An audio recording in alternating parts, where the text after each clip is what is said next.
स्थिति कालसर्प योग के बारे में भी रही।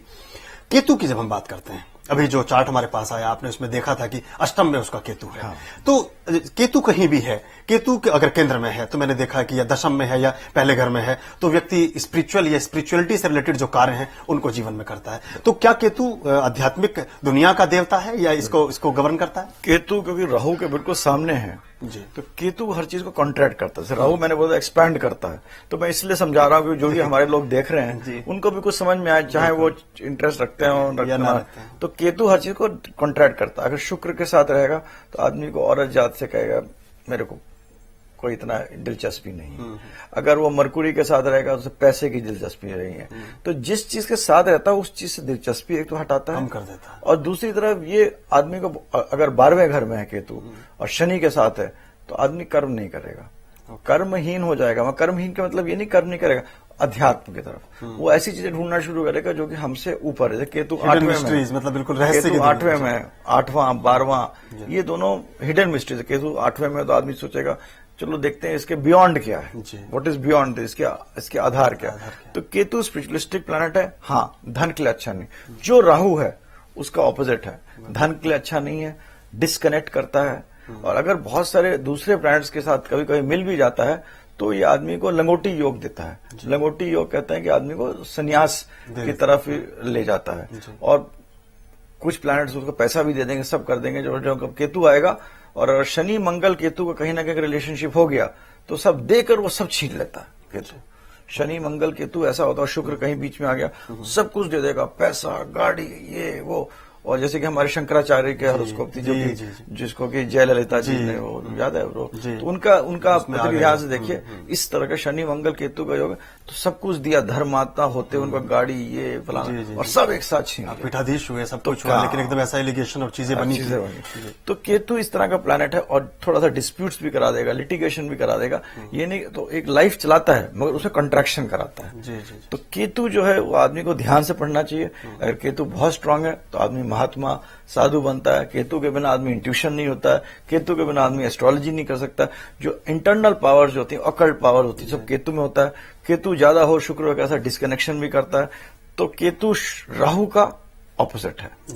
केतु बहुत स्ट्रांग है और दूसरे शुक्र के साथ है, दूसरे प्लैनेट स्ट्रांग है, तो आदमी को जमीन के नीचे से बहुत पैसा मिल सकता है, मगर मिलने के बाद उसको उसकी व्यर्थता महसूस होना शुरू हो जाती है। केतु 7वें घर में शादी करा देगा, मगर शादी कराने के बाद क्या शादी, इसमें क्या रखा है व्यर्थता। तो ये केतु की मतलब एक बिल्कुल, क्योंकि भगवान बुद्ध की जब कुंडली हम देखते हैं तो उसमें जो बात आपने की कि वो पूरा घर बार और बच्चे सब छोड़ करके सन्यास की तरफ चले गए और राजा होते हुए भी सब कुछ त्याग दिया। तो केतु हमें स्पिरिचुअल सत्यता की तरफ ले जाता है, जो उसकी सच्चाइयां हैं और जीवन में जो रहस्य हैं, जो छिपी हुई चीजें हैं, उनके बारे में पैनी दृष्टि विकसित करता है कि उसको हम आर पार देखने की बात सोचें। कई बार कुछ लोग डराते हैं या ऐसा अवधारणा होती है कि केतु आएगा तो किसी तरह का ऑपरेशन कराएगा, कुछ शरीर में चोट फेंट, क्या इसमें भी कुछ सत्यता है? सत्यता है जी। केतु जो है वो थोड़ा सा डिस्प्यूट, और आदमी को जिंदगी की व्यर्थता तभी महसूस होती है जब उसके ऊपर प्रॉब्लम्स आती है कि जब सब कुछ है चला गया, अरे क्या था, सब कुछ था। इस तरह आदमी बहुत स्वस्थ है, ये है वो है, जब उसको एक ऑपरेशन हो जाएगा, सब हो जाएगा, तो कहेगा क्या फायदा, मेरा शरीर ठीक नहीं तो पैसे का क्या फायदा। तो केतु थोड़ा सा लिटिगेशन, डिस्प्यूट्स, ऑपरेशन, ये सब थोड़ा कराता है, मगर ये नहीं कि हरदम कराएगा, वो ग्रहों पर डिपेंड करता है। तो जितने भी पॉजिटिव चीजें राहु की होती हैं उसके ऑपोजिट केतु का होता है। केतु जो है वो बहुत ही स्पिरिचुअल प्लैनेट है, और केतु अगर 7वें घर में है तो आदमी शादीशुदा जिंदगी वैसे लीड करेगा जैसे कि किताबों में लिखा हुआ है कि सुबह आना, शाम आना, बीबी को अच्छी तरह ट्रीट करना, ये करना, वो करना, ज्यादा ये नहीं। पिक्चर राहु होगा तो वो अपने शुक्र के साथ अगर राहु होगा तो अपने आएगा, आदमी कहेगा अपनी बीवी को चलो पिक्चर देखने चलते हैं, चलो भी इधर घूमते हैं, उधर घूमते हैं। केतु अगर शुक्र से बहुत प्रभाव होगा तो अपनी बीवी को बोलेगा नहीं भाई तुम हमारे नाश्ता लाओ, मैं आया हूं, मैं बैठा हूं, मैं पूजा करूंगा, मेरा पूजा का सामान, या जैसा भी। तो एक उदाहरण के तौर पर ये दोनों प्लैनेट्स आपस में पूरक हैं और अलग अलग चीजों को करते हैं। केतु स्ट्रांग होने से आदमी को धर्म की तरफ बहुत ही रुझान होता है, वो बहुत ही एक अच्छी चीज मैं मानता हूँ। केतु की जो प्रबल स्थिति है, केतु की जो पोजीशन है, यदि वो स्ट्रांग है तो व्यक्ति धर्म की तरफ उन्मुख होता है और धार्मिक कार्यों में बढ़ चढ़कर दिलचस्पी लेता है और उन कार्यों को अपने हाथों से संपादित भी करता है। ऐसा भी कहते हैं कि जो लोग जिंदगी में बहुत बड़े बने हैं या जिनको हम धार्मिक या आध्यात्मिक महापुरुषों की श्रेणी में रखते हैं, उनकी कुंडली में कहीं ना कहीं केतु की एक अच्छी स्थिति अवश्य रही है। एक और दर्शक हमारे साथ जुड़े हैं, उनको शामिल करते हैं। हेलो हेलो, आपका स्वागत है हमारे कार्यक्रम में। नमस्कार जी। नमस्कार। ऐसा है कि मुझे अपनी भांजी के बारे में पूछना है। क्या नाम है आपकी भांजी का? नाम है उसका ज्योति। ज्योति, उनकी जन्म की तिथि, जन्म का समय और स्थान बताइए। 2 फरवरी 1967। 2 फरवरी 1967। हाँ, 7:25 7:25 AM। 7:25 AM, 2 February 1967, 7:25 AM। Delhi. Birth place Delhi. हाँ जी। क्या सवाल है ज्योति के लिए? सवाल ये है कि उसे 5-6 साल से उसकी तबीयत जो है ना डाउन होती जा रही है। कई बार हॉस्पिटलाइजेशन भी हो चुकी है, कीमो भी हो चुकी है, पर सुधार में नहीं आ रहा। उसकी क्या पोजीशन है?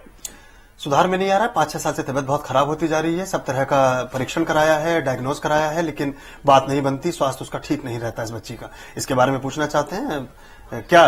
कौन से क्या बोला है टाइम? समय है 7:25। 1967 ना? 1967। तो 42 साल के आसपास उम्र है। मैरिड लाइफ भी ठीक नहीं होगी। मैरिड लाइफ भी ठीक नहीं होगी। आप लाइन पर हैं हमारे साथ?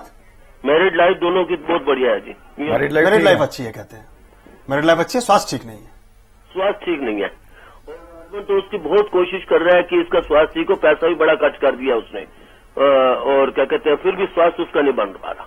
तो स्वास्थ्य में देखिए, इनका देखिए मून और मरकुरी केतु के साथ है, तो ऐसी बीमारी जो कि सामने पता नहीं चल रही है क्या? जी जी, यही है ना? तो क्या कैंसर है? हाँ, कैंसर होगा इनको। ओके। कि 2 बार कीमोग्राफी हो चुकी है। कीमोग्राफी हुई है 2 बार। और संक्षेप में डॉक्टर साहब कुछ इनका मार्गदर्शन कीजिए। डिटेल में आप चाहें तो ईमेल कर सकते हैं, क्योंकि हमारे समापन का समय हो गया है। हम अपने दर्शकों से अनुमति इनका अभी 2 साल तक कुछ नहीं होगा। 2 साल के बाद समय बहुत खराब है। अभी इंतजार कीजिए और परमात्मा में ध्यान लगाइए। और निश्चित तौर पर 2 साल के बाद कुछ ऐसा हो सकता है कि जिसके वजह से थोड़ा सा आप विचलित रहें, या उनके स्वास्थ्य का बहुत ध्यान आपको रखने की आवश्यकता बन पड़े। बहुत बहुत शुभकामनाएं ज्योति के लिए और आपके लिए भी। आप विस्तार में चाहें तो डॉक्टर शंकर अडावल जी को अपना ईमेल कर सकते हैं। वो आपको डिटेल में आपके प्रश्न का जवाब अवश्य देंगे। मित्रों, आप हमारे इस कार्यक्रम में जुड़े रहे, आप हमारे साथ हमेशा बने रहते हैं। आप अपने सवाल ईमेल भी कर सकते हैं। हमारा ईमेल आईडी है connectingminds@gmail.com। शंकर जी, आप हमारे बीच आए, बहुत महत्वपूर्ण ढंग से आपने हमें बातें बताई, राहु केतु के बारे में नए सिरे से हमें समझाया। बहुत बहुत शुक्रिया। आप सबका बहुत बहुत धन्यवाद कि आप अपना सब काम छोड़कर हमारे साथ इस कार्यक्रम में हिस्सेदारी की, अपनी बातों को हमारे साथ शेयर किया। हमारे चैनल की पूरी टीम की तरफ से अपने मित्र पुष्पेंद्र आर्य और हमारे खास मेहमान डॉक्टर शंकर जी को दीजिए अनुमति। नमस्कार।